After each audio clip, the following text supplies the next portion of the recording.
십자가 위에서 예수님께서 하신 7마디 말씀을 가상 7언이라고 합니다.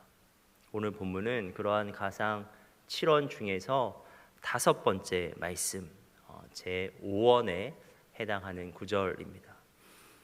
우리가 알고 있는 것처럼 십자가형은 몹시도 고통스러운 형벌입니다.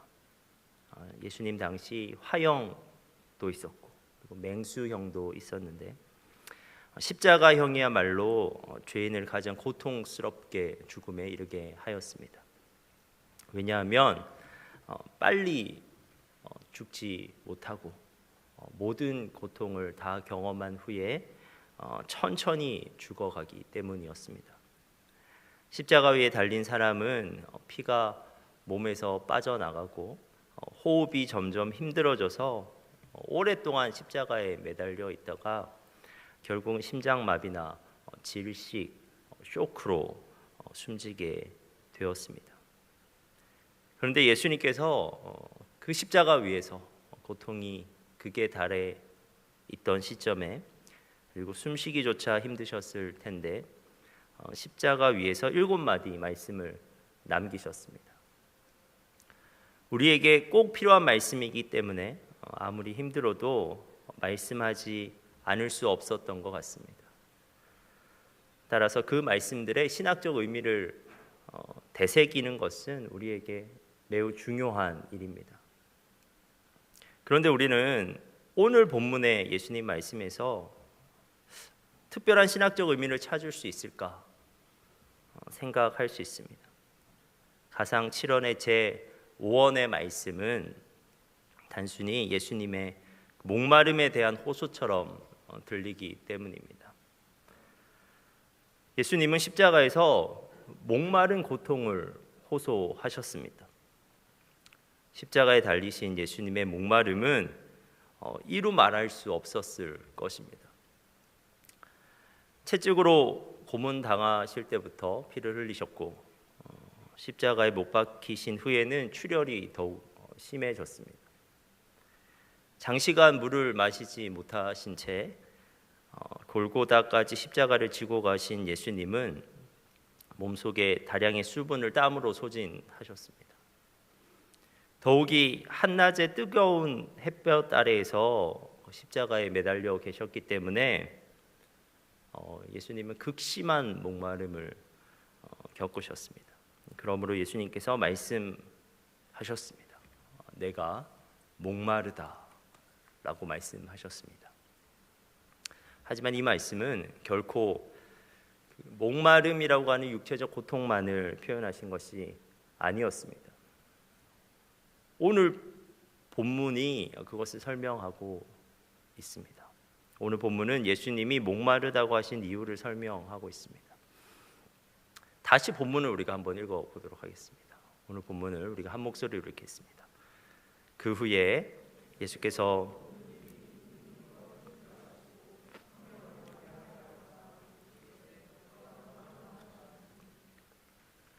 성경을 응하게 하려 하사, 즉 예수님은 성경을 성취하기 위해서 내가 목마르다라고 말씀하셨다는 것입니다. 그렇다면 구약에 어떤 말씀이 성취된 것일까요?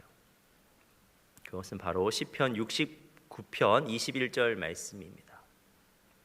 그들이 쓸개를 나의 음식물로 주며 목마를 때에는 초를 마시게 하였사오니.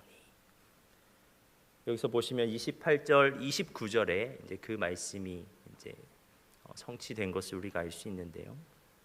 시편 69편은 이미 요한복음의 여러 본문에서 그 인용된 적이 있는 말씀입니다. 요한복음 2장에서는 예수님께서 성전을 정화하시는 사건을 묘사하면서 시편 69편 9절을 언급하였습니다. 그리고 요한복음 15장에서 예수님은 사람들이 자신을 미워하는 현실을 보시면서 시편 69편 4절의 성취라고 말씀하기도 하셨습니다. 이렇듯 시편 69편 전체는 그 메시아 예언시라고 불리는 시편입니다. 그러므로 십자가에서 예수님이 호소하신 목마름도 시편 69편과 연결해서 해석해야만 그 의미를 제대로 이해할 수 있습니다. 그러면 시편 69편에서 다윗이 당한 구체적인 고통이 무엇이고 이것이 어떤 의미에서 예수님 안에서 성취된 것일까요? 시편 69편을 봐도 다윗이 그 목마름을 호소하고 있습니다. 하지만 이것은 단순히 육체적 목마름을 넘어선 영혼의 목마름이었습니다. 특별히 관계적 단절로부터 오는 고통, 그 고통을 목마름이라고 다윗이 표현하고 있어요. 시편 69편에서. 먼저 다윗은 사람들과의 관계로부터 오는 고통을 경험하고 있었습니다. 시편 69편 4절입니다. 까닭없이 나를 미워하는 자가 나의 머리털보다 많고 부당하게 나의 원수가 되어 나를 끊으려 하는 자가 강하였으니 내가 빼앗지 아니한 것도 물어주게 되었나이다. 시편 69편을 보면 다윗에게는 이유도 없이 자신을 미워하는 자가 무척이나 많았다는 것을 알 수 있습니다. 그들은 다윗을 비방했습니다. 그들은 수군거리면서 다윗을 조롱했습니다. 그래서 다윗이 너무 수치감을 느꼈고 그리고 그의 마음이 너무너무 상하고 아팠습니다. 심지어 그들의 형제조차도 그를 외면해서 그가 너무나 외롭다라고 그 시편에서 말하고 있습니다. 다윗은 이러한 상황을 깊은 수렁에 빠진 것으로 표현하고 있습니다. 그래서 그 영혼은 도무지 이루 말할 수 없는 고통에 있다고 표현하고 있습니다. 시편 69편의 정황에서 다윗은 사람들로 인해서 힘들어하고 있습니다. 그러나 다윗이 정말 힘들었던 것이 있었는데 그것은 영적인 고통이었습니다. 그 당시 그가 하나님께 아무리 부르짖어도 하나님께서 응답하지 않으시는 것처럼 느껴졌기 때문입니다. 그래서 그는 시편 69편에서 반복적으로 응답하여 주옵소서, 하나님 응답하여 주옵소서라고 말합니다. 특히 하나님께 주의 얼굴을 숨기지 말아달라고 하는데 그것이 다윗의 가장 큰 두려움이었습니다. 구약에서 하나님의 구원은 그분의 얼굴을 드러내시는 것으로 묘사되었거든요. 반대로 하나님의 얼굴을 가리시는 것은 하나님의 진노와 심판을 의미하는 것이었습니다. 그런데 다윗은 하나님께서 그분의 얼굴을 자기에게 가리신 것처럼 그 당시 느꼈던 것입니다. 그래서 다윗은 이렇게 그의 영적 고통을 토로하고 있습니다. 시편 69편 3절입니다. 내가 부르짖음으로 피곤하여 나의 목이 마르며 나의 하나님을 바라서 나의 눈이 쇠하였나이다. 여기서 목이 마르다라는 말은 목이 아플 정도로 바싹 말라 있는 상태를 묘사합니다. 다윗이 지금 목이 탈 정도로 하나님을 부르고 또 부르고 있었던 것입니다. 그런데 예수님께서 당하시는 고통도 다윗의 고통과 같은 맥락입니다. 아니, 다윗의 고통이 극대화되어서 이게 성취된 고통이었습니다. 지금 예수님께서 십자가에서 내가 목마르다라고 말씀하신 것은 단순히 육체적 목마름만을 얘기하고 계신 것이 아닙니다. 예수님이 겪으신 목마름은 그 육체적 고통을 넘어서는 그 영혼의 목마름이었습니다. 먼저 사람들과의 관계 단절에서 오는 목마름이 있으셨습니다. 요한복음에서 예수님은 사람들로부터 정말 많은 거절을 당하십니다. 그리고 사람들이 예수님을 보고 미쳤다라고 말하기도 하였습니다. 대제사장과 바리새인들은 끊임없이 예수님을 잡아 죽이려고 했습니다. 유대인들이 이렇게 위협하는데도 예수님의 형제들도 예수님을 이해하지 못해서 오히려 떳떳하게 좀 세상에 당신을 드러내라고 조롱하기도 하였습니다. 예수님의 제자들은 어떠했습니까? 예수님께서 그렇게 많은 말씀으로 그들을 가르치셨지만 그들은 도무지 예수님의 말씀을 깨닫지 못했습니다. 결국 수제자 베드로는 부인했고 가룟 유다는 예수님을 팔았습니다. 다른 제자들도 예수님을 홀로 들고 뿔뿔이 흩어졌습니다. 재판받고 십자가에 달리는 장면에서도 예수님은 극한 수치와 모욕을 당하셨습니다. 대제사장의 아랫사람이 예수님을 손으로 때렸습니다. 군인들은 예수님을 희롱하고 구타하였습니다. 그리고 마침내 예수님을 발가벗겨서 십자가에 매달았고 그 밑에서 그들은 예수님의 옷을 나눠 가졌습니다. 여러분, 목마름입니다. 아무에게도 이해받지 못하고 그 누구도 곁에 있어주지 않는 지극한 외로움이요, 영혼에 타는 듯한 목마름입니다. 그런데 그 육체적 고통보다, 그 사람들에게서 그 당하는 고통보다 더 큰 고통이 예수님에게 있었습니다. 그것은 바로 아버지 하나님께 버림당하신 관계 단절의 아픔이었습니다. 예수님은 삼위일체 하나님의 한 분이십니다. 예수님께서는 영원 전부터 성부 하나님과 정말 친밀한 교제 가운데 계셨습니다. 성육신하여 이 땅에 오셨을 때도 예수님은 여전히 성령을 통해서 하나님과 교제하셨고 그분께 의지하였습니다. 예수님은 하나님을 의지할 때마다, 하나님을 바라볼 때마다 그분의 사랑을 충만하게 느낄 수 있었습니다. 왜 예수님이 공생의 기간 가운데 그렇게 떳떳하고 당당하게 행동하실 수 있으셨는지 아십니까? 그것은 그분 안에 하나님의 사랑으로 충만했기 때문입니다. 그러므로 이 땅의 어떠한 시련 앞에서도 예수님이 더없이 침착하실 수 있었습니다. 그러나 예수님은 십자가 위에서 하나님과의 완전한 단절을 경험하십니다.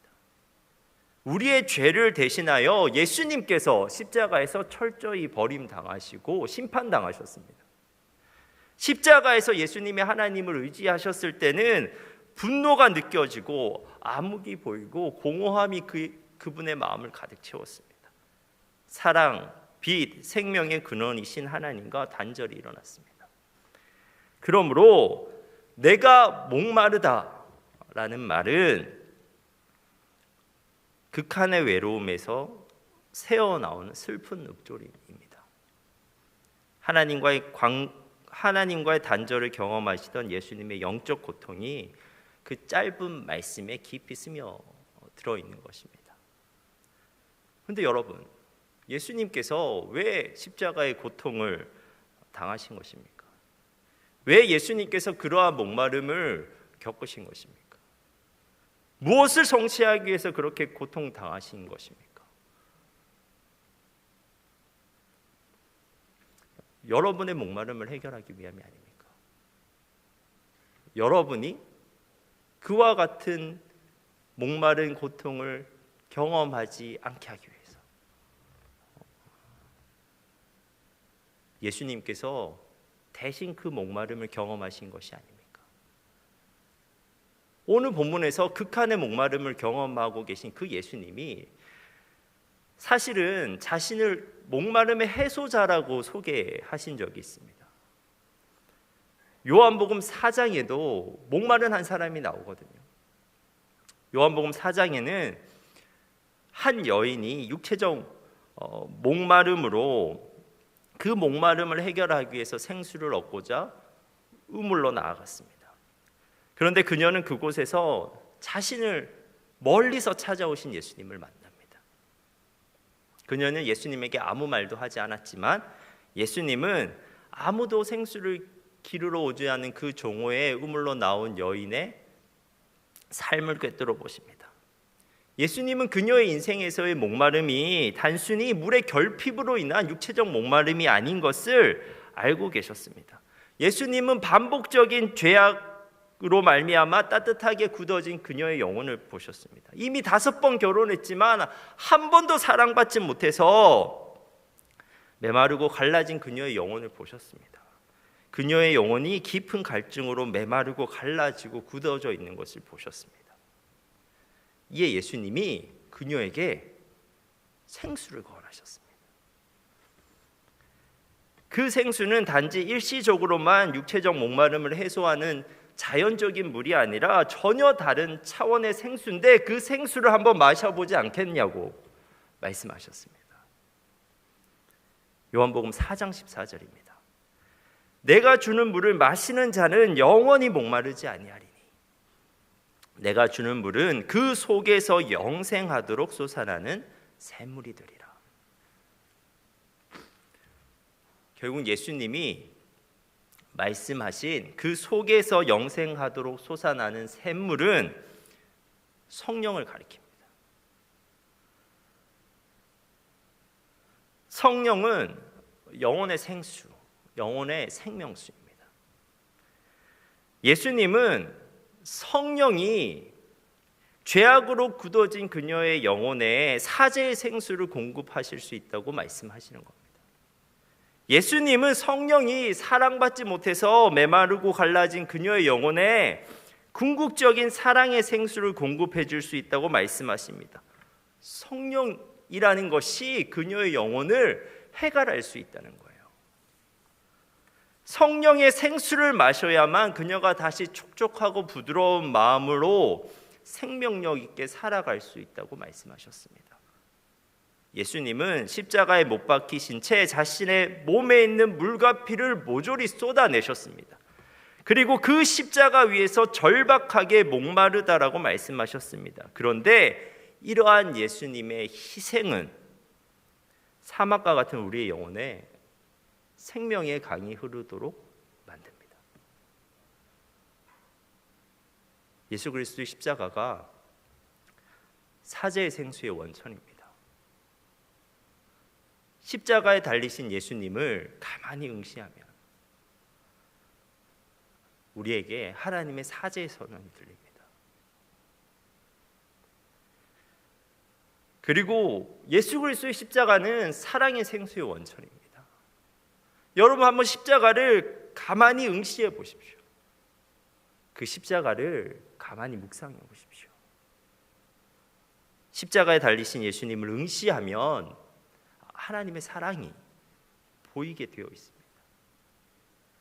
예수님을 믿는 자, 예수님의 십자가를 믿는 자, 예수 그리스도의 십자가가 우리의 죄를 해결하는 사죄 행위라는 것을 믿는 사람, 예수 그리스도의 십자가가 우리를 위한 사랑의 행위라는 것을 믿는 사람, 그 사람에게 성령이 임하십니다. 그러므로 성령 충만한 자는 하나님의 사죄를 분명히 확신할 수 있는 자이며 그 사죄를 확신함으로 하나님과 올바른 관계를 할 수 있는 사람입니다. 성령 충만한 사람은 그 하나님과의 관계 안에서 하나님의 사랑을 충분히 누릴 수 있는 사람입니다.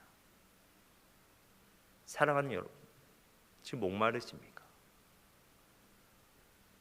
무엇인가를 계속해서 갈구하는데도 그 갈증이 해결되지 않으십니까? 그런데 여기 그 목마름을 해소할 수 있는 생수가 있습니다.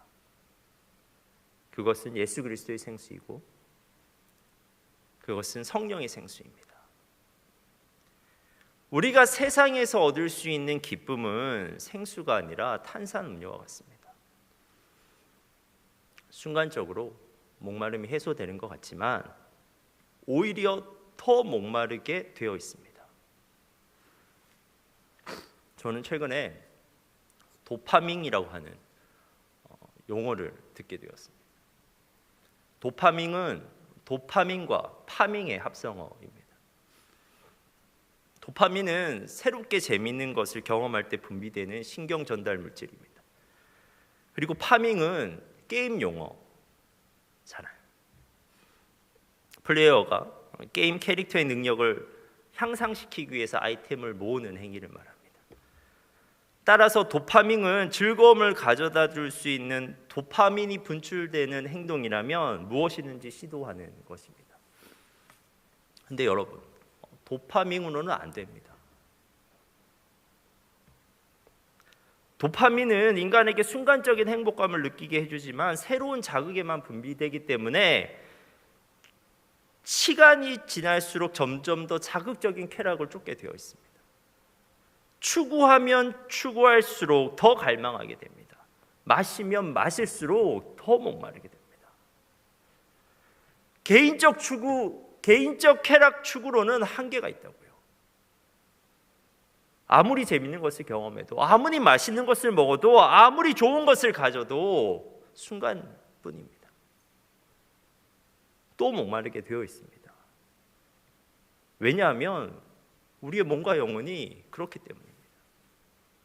우리를 만드신 하나님께서 우리를 그렇게 설계해 놓으셨기 때문입니다. 여러분, 결국에는 사랑입니다. 하나님은 사랑을 누릴 때 목마르지 않는 존재로 우리를 만들어 놓으셨습니다. 우리 영혼의 해갈은 올바른 관계에서 누릴 수 있는 사랑으로부터만 해소될 수 있습니다. 특별히 우리를 창조하신 하나님과의 관계 회복은 우리의 영혼을 궁극적으로 만족시킵니다. 이스라엘 광야에는 아카시아 계통의 시띠 나무라는 것이 있습니다. 주위를 둘러보면 풀 한 폭이 자라지 않은 광야에 이 나무만 유독 푸른 잎이 무성한 채 무성하게 잘 자라고 있습니다. 그런데 어떻게 이것이 가능할까요? 뿌리 때문에 그렇습니다. 시띠 나무의 뿌리는 짧게는 50m, 길게는 1km까지 뻗어나간답니다. 어디까지 뻗어나가냐면 생수의 근원까지 뻗어나가는 거예요. 뿌리가 생수의 근원에 닿아 있기 때문에 비록 그 나무 주변이 척박한 땅이라고 할지라도 나무가 자라고 잎이 푸르게 되는 것입니다. 여러분, 예수 그리스도의 십자가는 우리의 목마름을 해결하기 위한 영적 생수의 근원입니다.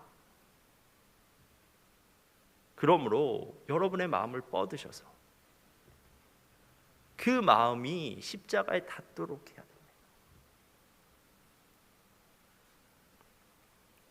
그 마음이 십자가에 닿으면 성령으로 우리의 목마름이 해결될 수가 있습니다.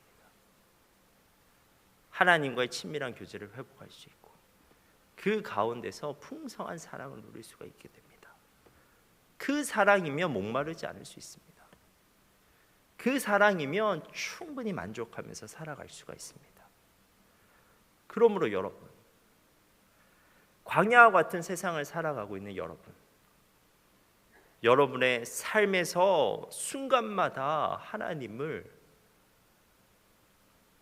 하나님께서 우리에게 주신 그 십자가를 바라보시면서 살아가게 되길 원합니다.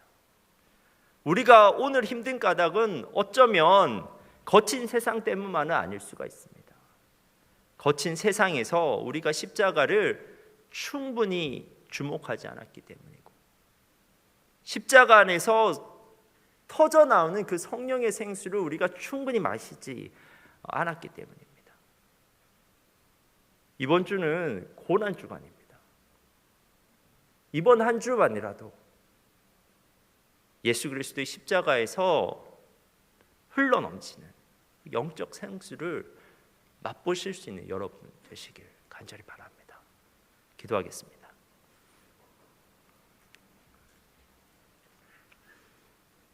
하나님, 우리가 예수 그리스도의 십자가를 바라보며 살아가게 하옵소서.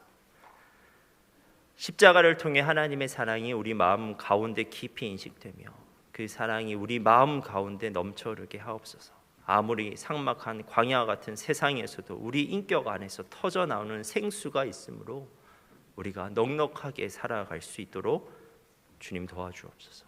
예수님의 이름으로 기도합니다.